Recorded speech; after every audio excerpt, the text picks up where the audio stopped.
सबका एक बार फिर से टेक्निकल ज्ञान के एक और नए फ्रेश वीडियो में आप सबका स्वागत है। आज हम माइक्रोसॉफ्ट ऑफिस के 2016 वाले संस्करण के बारे में बात करेंगे। माइक्रोसॉफ्ट ऑफिस 2010 के संस्करण पिछले सारी वीडियो में आपने देखा। आज हम 2016 के संस्करण के बारे में बात करेंगे और बताएंगे दोनों में अंतर क्या है या क्या इम्प्रूवमेंट देखने को मिला, और आगे आने वाली कुछ वीडियो 2016 के संस्करण में होगी और हम कोशिश करेंगे कि और आने वाले अगले सारे वीडियो के अंतर्गत हम आपको 2007 तथा माइक्रोसॉफ्ट ऑफिस 2003 के संस्करण को भी दिखा पाए। चलिए शुरू करते हैं। सबसे पहले बात करते हैं एमएस वर्ड को कैसे इस संस्करण में ओपन करते हैं। आपको अगर याद हो तो पिछले संस्करण में आपको बताया था कि जब आप स्टार्ट मेन्यू पे क्लिक करते हैं तो आप माइक्रोसॉफ्ट ऑफिस के फोल्डर को ओपन करते हैं, जबकि 2016 वाले संस्करण में इसे हटा दिया गया है। जैसे ही आप ऑल प्रोग्राम में जाएंगे ये सारे आपको ऊपर ही नजर आएंगे। जैसे हम डायरेक्ट चलते हैं एमएस वर्ड पे, हम यहाँ पहुंचते हैं एमएस वर्ड 2016। देखिए आपको माइक्रोसॉफ्ट ऑफिस का कोई फोल्डर देखने को नहीं मिलेगा, तो ये पहला बदलाव देखने को मिला। अब इसे ओपन करते हैं। ओपन करने के बाद कुछ इस प्रकार का इंटरफेस अभी जो आपके स्क्रीन पे दिखेगा, कुछ इस प्रकार के नए एक्सपीरियंस के साथ माइक्रोसॉफ्ट ऑफिस 2016 के संस्करण को लॉन्च किया गया है। एक और चीज बता दें, अगर यह आइकन आपके डेस्कटॉप पर उपलब्ध है तो आप इसे डबल क्लिक करके भी ओपन कर सकते हैं। ये ओपन हो चुका है। इसके बाद हम कुछ इस प्रकार का आपको इंटरफेस नजर आता है। यहाँ पे ऑफलाइन तथा ऑनलाइन दोनों तरीके से आप अपने काम को कर सकते हैं। तो सबसे पहले हम लेते हैं एक ब्लैंक पेज। ब्लैंक पेज लेने के बाद आपको कुछ इस प्रकार का इंटरफेस नजर आएगा। इस इंटरफेस के साथ अगर हम बात करें एक एक करके इसके बारे में, तो सबसे पहले यहाँ पे ऊपर आता है टाइटल बार। टाइटल बार के अंतर्गत आपको quick access tool bar, title bar area तथा मिनिमाइज, मैक्सिमाइज, क्लोज जैसे ऑप्शन देखने को मिलते हैं। जहां पे क्विक एक्सेस टूल बार के अंतर्गत फाइल मेन्यू में आने वाले सारे ऑप्शन आपको क्विक एक्सेस टूल बार पे देखने को मिलेंगे। अगर आप इनमें इनकी संख्या घटाना या बढ़ाना चाहते हैं तो आप राइट साइड में देखेंगे customize quick access tool bar का एक ऑप्शन होगा, जहां पे क्लिक करके आप जिन जिन पे ट्रिक नहीं लगा है उस पे ट्रिक लगा के आप इसे क्विक एक्सेस टूल बार पे ला सकते हैं। जैसे हम बताएं, हमें न्यू ऑप्शन को अगर क्विक एक्सेस टूल बार पे लाना हो तो हम न्यू पे क्लिक कर देंगे। आप देख सकते हैं यहाँ पर क्विक एक्सेस टूल बार आपका अंतर्गत न्यू ऑप्शन आ चुका है। बात करें सेंटर में तो ये होता है आपका टाइटल एरिया, जहाँ पे अभी आप देखते हैं डॉक्यूमेंट 1 वर्ड जो इस एप्लीकेशन का नाम है, इसके साथ यहाँ पे ये दिख रहा है। चलें एकदम राइट साइड में, यहाँ पे मिनिमाइज, मैक्सिमाइज और क्लोज। मिनिमाइज एक बार फिर से बता दें, मिनिमाइज का उपयोग करके हम एप्लीकेशन को कुछ समय के लिए डेस्कटॉप पर से हटाते हैं, स्क्रीन पर से हटाते हैं। मैक्सिमाइज के प्रयोग से हम अपनी आवश्यकता अनुसार इसको स्क्रीन पे एडजस्ट करा सकते हैं, तथा क्लोज का इस्तेमाल करके हम इस एप्लीकेशन को बंद कर सकते हैं। एक बार पुनः हम डबल क्लिक करके माइक्रोसॉफ्ट ऑफिस को ओपन करते हैं। तो ये जानकारी थी टाइटल बार के बारे में। अब बात करें अगर इसके मेन्यू बार की, तो मेन्यू बार को ओपन करने से पहले थोड़ा सा फिर से वो पुराने प्रोसेस को अप्लाई करते हैं। ये आपका आ गया मेन्यू बार। मेन्यू बार में आप देखेंगे बहुत सारे ऑप्शन आपको देखने को मिलेंगे। File, home, insert, design, layout, reference, review इत्यादि जैसे ऑप्शन आपको देखने को मिलेंगे। इनमें इसके नीचे जो ऑप्शन आपको दिखाई देता है उसे हम रिबन कहते हैं या स्टैंडर्ड टूल बार के नाम से भी ये जाना जाता है। ये आपके वो इंसर्ट, डिजाइन वाले ऑप्शन पे क्लिक करने के बाद ये बदलते रहता है। ये अभी होम वाला ऑप्शन है तो आपको ये ऑप्शन नजर आ रहे हैं। जैसे हम इंसर्ट पे जाएंगे तो इंसर्ट वाले सारे ऑप्शन आपको इस रिबन पे नजर आएंगे।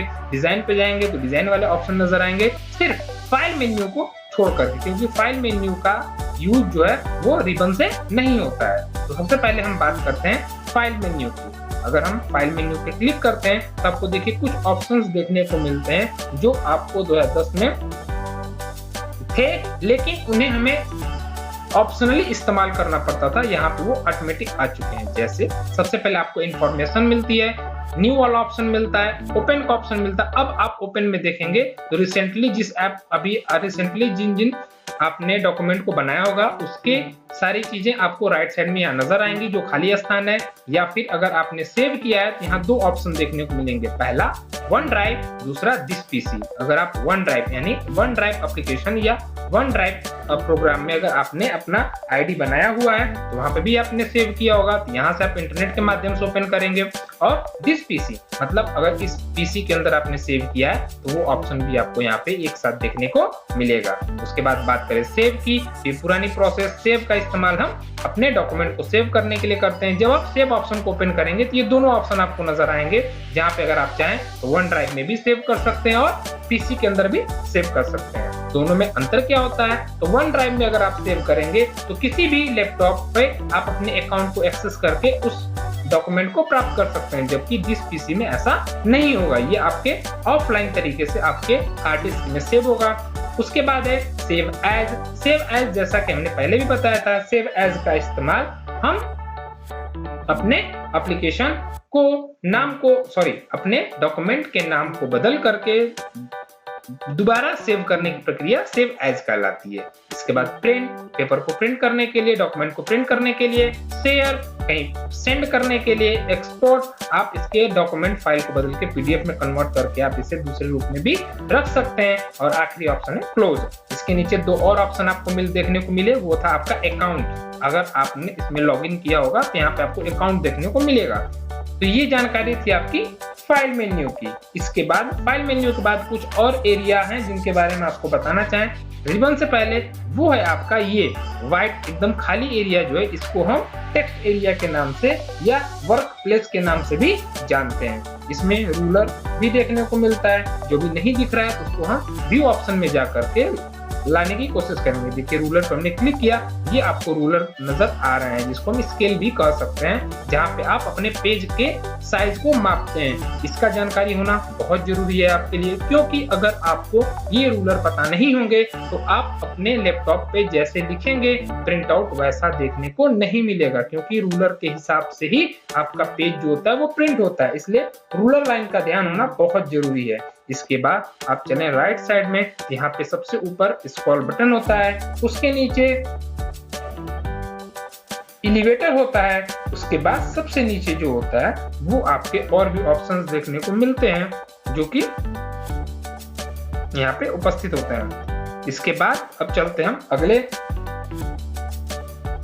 टॉपिक पे, जो कि है सबसे नीचे वाली लाइन। सबसे नीचे वाली लाइन में हम सबसे नीचे का लाइन को हम स्टेटस बार कहते हैं, जहां पे हमें आप पेज की संख्या, वर्ड्स, लैंग्वेज, किस लैंग्वेज हम लिख रहे हैं ये चीजें देखने को मिलती हैं। वहीं राइट साइड में पेज को जूम इन और जूम आउट करने का ऑप्शन भी देखने को मिलता है। ये एकदम बेसिक जानकारी है। इसके बाद बात करते हैं अब रिबन की। रिबन में आप देख सकते हैं कि हम होम ऑप्शन पे भी हैं, तो होम ऑप्शन में सबसे पहला ऑप्शन होता है वो होता है क्लिपबोर्ड।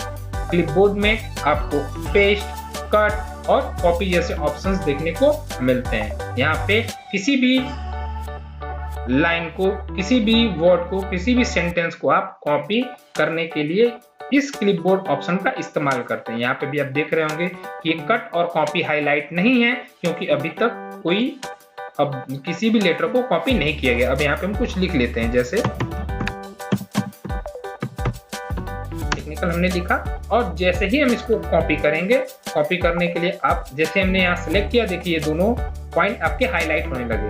यहाँ पे आप कॉपी भी कर सकते हो और कट भी कर सकते हो। हमने पहले भी आपको बता रखा है कि कॉपी करने से आप किसी भी फाइल अगर है, अगर आपका वो सेंटेंस है, अगर आपका वो पैराग्राफ है तो उसका क्लोन बनता है, और कट करने से वो अपने पुराने स्थान को छोड़ करके जहां हम उसे पेस्ट करते हैं वहां पे वो चला जाता है। तो कॉपी करने की शॉर्टकट की Ctrl+C होती है, और कट करने की शॉर्टकट की Ctrl+X होता है। इससे आप कट कर सकते हैं। अब हम यहाँ पे कॉपी करते हैं। कॉपी करने के लिए हम Ctrl+C का इस्तेमाल करेंगे और इसे दोबारा पेस्ट करते हैं। पेस्ट करने के लिए आप Ctrl+V का भी इस्तेमाल कर सकते हैं, या यहाँ पेस्ट ऑप्शन जो आपको दिखाई दे रहे हैं उसका इस्तेमाल करके भी आप इसे पेस्ट कर सकते हैं। तो अब देखिए जितनी बार पेस्ट करेंगे उतनी बार ये सारी चीजें लिखती हुई नजर आपको आएंगी। ये होता है आपका क्लिपबोर्ड। अब बात करते हैं अपने अगले पॉइंट की, जो कि है फॉन्ट।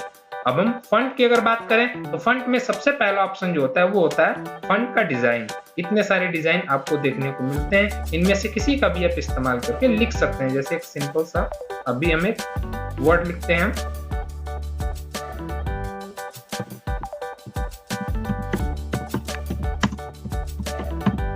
इसके बाद हम इसको अलग अलग फॉन्ट डिजाइन में लिख सकते हैं। जैसे आप देखेंगे तो आपको अलग अलग फॉन्ट डिजाइन में अलग अलग तरीके से ये दिखता हुआ नजर आएगा। तो आप अपने इच्छा अनुसार जैसे आप डॉक्यूमेंट बना रहे हैं उस हिसाब से आप फॉन्ट का इस्तेमाल कर सकते हैं अपनी इन सारी चीजों को दिखाने के लिए। ये होता है फॉन्ट डिजाइन। उसके राइट साइड में आप जाएंगे तो ये होता है आपका फॉन्ट की साइज। अभी ये फॉन्ट की साइज 26 है, आप इसको बढ़ा भी सकते हैं और घटा भी सकते हैं। इसके स्केल के अनुसार आप किसी भी फॉन्ट की साइज को मिनिमम 8 और मैक्सिमम 72 तक कर सकते हैं। ये आपकी 72 वाली साइज और ये हो गई आपकी 8 नंबर वाली साइज। ये है आपका ऑप्शन। इसके बाद नीचे चलें तो होता है बोल्ड, जिससे हम लिखे हुए सेंटेंस को बोल्ड कर सकते हैं। इटैलिक हल्का सा तिरछा हो सकता है। अंडरलाइन का इस्तेमाल करके हम लिखे हुए सेंटेंस के नीचे अंडरलाइन कर सकते हैं। इत्यादि जैसे ऑप्शन देखने को मिलते हैं। इसके अलावा ये ऑप्शन जो होता है टेक्स्ट इफेक्ट, इससे आप टेक्स्ट में इफेक्ट डाल सकते हैं। अलग अलग डिजाइन में आप इनका इस्तेमाल अलग अलग तरीके से कर सकते हैं। इसके बगल में जो अगला ऑप्शन होता है वो होता है आपका हाईलाइटर का। आप सिलेक्टेड लाइन को आप इन कलरों से या अलग भी कलर से आप हाईलाइट कर सकते हैं। इसके बाद होता है टेक्स्ट कलर, इससे आप टेक्स्ट कलर या फॉन्ट के कलर को आप अपनी इच्छा अनुसार बदल सकते हैं। ये पूरा एरिया जो होता है इसको हम फॉन्ट एरिया कहते हैं। इसके बाद चले हम अपने अगले ऑप्शन पे। अगले ऑप्शन पे की बात करें अगर हम, ये ऑप्शन होता है पैराग्राफ का। पैराग्राफ ऑप्शन में आपको सबसे पहला ऑप्शन मिलता है नंबर का। यहाँ पे आप नंबरिंग कर सकते हैं, जिसके लिए आपको डॉट्स, अलग अलग डिजाइन, इसके बाद नंबर्स, रोमन अंक, अल्फाबेट्स देखने को मिलते हैं। और ये सारे इन सब चीजों का इस्तेमाल आप नंबर कर देने के लिए कर सकते हैं। जैसे अभी हम यहाँ पे कोई भी चीज ऐसे लिखते जाएंगे, ऑटोमेटिक वो नंबरिंग करते चला जाएगा। ये यूं कहें एक एक लाइन को नंबरिंग कर देगा। ये हो गई जानकारी पैराग्राफ के पहले ऑप्शन की। दूसरे ऑप्शन में चलें, ये होता है आपका पैराग्राफ एडजस्ट करने के लिए, जो लेफ्ट एंगल, सेंटर तथा राइट एंगल के हिसाब से ऐड किया जाता है। और आप इसमें इसी तरीके से भी, ये सेंटर में जैसे टेक्निकल ज्ञान सेंटर में है, आप लेफ्ट एंगल पे करेंगे तो लेफ्ट में चला जाएगा, राइट में करेंगे तो राइट और सेंटर में तो सेंटर। ठीक है, इसका इस्तेमाल इस तरीके से आप कर सकते हैं। इसके बाद उसकी अगली लाइन जो होती है वो लाइन और पैराग्राफ के बीच स्पेस की होती है। आप इसमें इन ऑप्शन का इस्तेमाल करके स्पेस को घटा बढ़ा सकते हैं। जैसे हमने टेक्निकल ज्ञान लिखा, सबसे पहले आपको कुछ लाइनें दिखा देते हैं।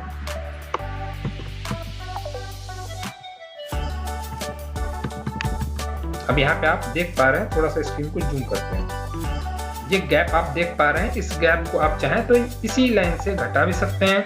अभी ये स्पेस देखिए कितना कम हो गया, और चाहें इसको बढ़ा सकते हैं।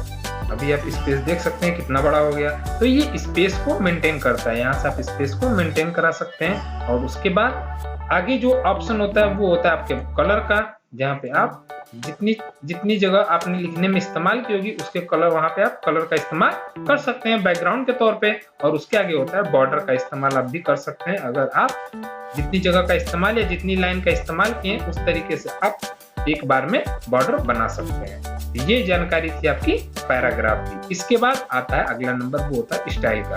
यहाँ पे आपको फॉन्ट के अलग अलग स्टाइल देखने को मिलेंगे, और भी बहुत सारे होते हैं, ऑफलाइन होते हैं, ऑनलाइन भी होते हैं। आप इस तरीके से अलग अलग फॉन्ट की डिजाइन भी कर सकते हैं, या आप लेटर का स्टाइल भी कर सकते हैं। इस तरीके से आप इनके डिजाइन को बदल सकते हैं। और आखिरी में हम बात करें वो होता है फाइंड। अगर कोई चीज आपको ढूंढनी है तो यहाँ पे आप ढूंढ सकते हैं। जैसे हमें फाइंड करना है ज्ञान, GYAN, जैसे आप लिखेंगे उसके बाद देखिए जितनी जगह पे आपने ज्ञान लिखा हुआ है वो सब आपको हाईलाइट होते हुए नजर आएंगे। अब यहाँ पे अगर हम ज्ञान हटा करके चाहे दूसरा कुछ लिखना तो आपको अलग अलग लिखने में टाइम लगता है। तो यहाँ पे ये ऑप्शन दिया रहता है, जहाँ रिप्लेस का ऑप्शन होता है वहां पे आप ज्ञान को हटा करके आप यहाँ लिखना चाहते हैं गुरुजी।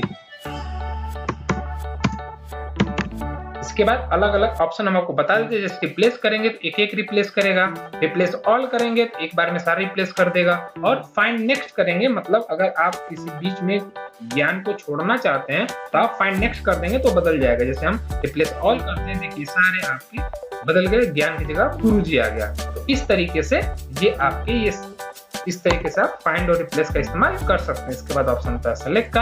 आप जो चीजें भी लिखते हैं उसको आप सेलेक्ट कर सकते हैं सेलेक्ट वाले ऑप्शन पे जाकर। ये एक एकदम बेसिक जानकारी थी जो हमने आपको बताई। इसके बाद चलते हैं इंसर्ट ऑप्शन पे। चलें इंसर्ट ऑप्शन पे। इंसर्ट ऑप्शन में सबसे पहला ऑप्शन आपको होता है पेज का। पेज में आपको पेज का कवर, जैसे आप देख सकते हैं यहाँ पे बहुत सारे पेज के कवर आपको मिलेंगे जो फ्रंट पेज जिसे हम कहते हैं। आप यहाँ पे पेज का कवर बना भी सकते हैं और ऑटोमेटिक जो पहले से बने हुए हैं आप उनका इस्तेमाल भी कर सकते हैं। कोई भी एक पेज कलर आप ले सकते हैं, पेज का डिजाइन ले सकते हैं जिससे आप अपने फ्रंट पेज को क्रिएट कर सकते हैं। ये हो गया आपका पेज कवर। इसके बाद बात करें तो ब्लैंक पेज आप ऐड कर सकते हैं। जैसे देखिए यहाँ पे पेज नंबर आपका भी 2 था। पेज ब्लैंक पेज पर क्लिक करेंगे वो 3, 4, 5 जितना आप चाहें एक बार में ऐड करते जा सकते हैं। और पेज ब्रेक आप देखेंगे पेज के बीच में जो ब्रेक होता है, पेज को ब्रेक करने के लिए आप इसका इस्तेमाल पेज ब्रेक का करेंगे। इसके बाद चलते हैं हम अपने अगले ऑप्शन पे। अगले ऑप्शन पे चलें तो वहां पे हमें मिलता है टेबल का ऑप्शन। टेबल बनाने के लिए हम टेबल ऑप्शन का इस्तेमाल करते हैं। टेबल पे क्लिक करते हैं। कुछ पहले से यहाँ पे से टेबल्स बने होते हैं जहाँ पे हम एक बार में नंबरिंग कर सकते हैं। इसके अलावा अगर हमें ज्यादा करना है इंसर्ट टेबल पे जाएंगे, आप रॉ और कॉलम डिसाइड कर लेंगे कितना आपको रॉ चाहिए, कितना आपको कॉलम चाहिए, और जैसे ही आप ओके करेंगे आपको देखेंगे वो टेबल बना हुआ नजर आ जाएगा। और जैसे ही आप टेबल क्रिएट होगा आपके स्क्रीन पे एक और डिजाइन आपको नजर आएगा टेबल स्टाइल ऑप्शन के नाम से, जहां पे आप अलग अलग स्टाइल में अपने टेबल को कर सकते हैं। उस तरीके से आपको आपका टेबल नजर आएगा। ये आपका था टेबल क्रिएट करना। इसके बाद कभी कभी ऐसा होता है कि टेबल कम पड़ जाता है, हमें एक्स्ट्रा ऐड करना होता है, तो उसमें एक ऑप्शन आता है ड्रॉ टेबल।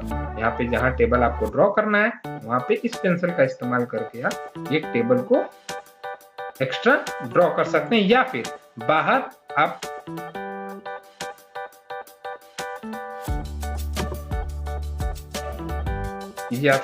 आप डबल क्लिक करेंगे कर्सर के और यहाँ से एंटर बटन दबाते जाएंगे। आपका देखिए एक एक टेबल जो है वो बढ़ते चला जाएगा। तो ये इस तरीके से भी आप टेबल को बढ़ा सकते हैं।